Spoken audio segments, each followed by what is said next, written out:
Ito po yung project ni OG Construction Services dito sa Barangay Agosos, Indang, Cavite.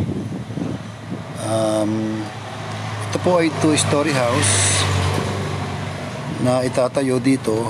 Siguro meron din itong parang bahay bakasyonan. Ayan.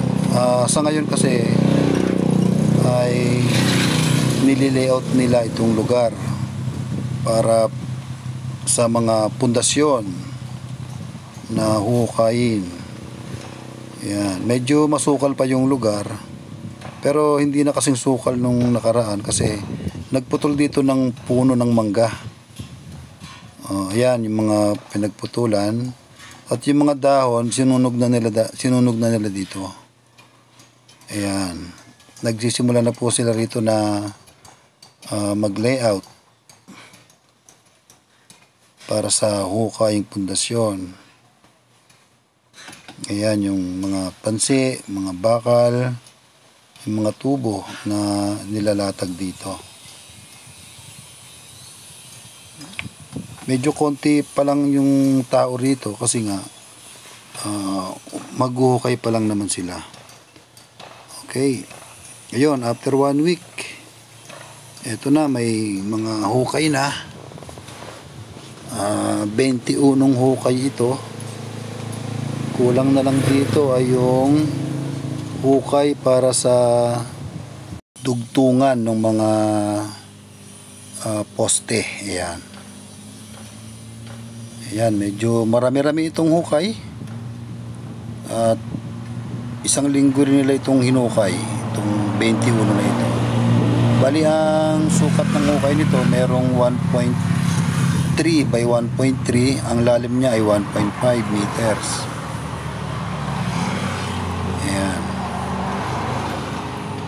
So, medyo malapit na rin matapos ito, itong paghuhukay dito, para maumpisahan na yung paglatag ng mga bakal dito. Siyempre, bubuhusan muna yan ng graba, tapos lalagyan siya ng mga parilya. Hello sa inyo. Ayan.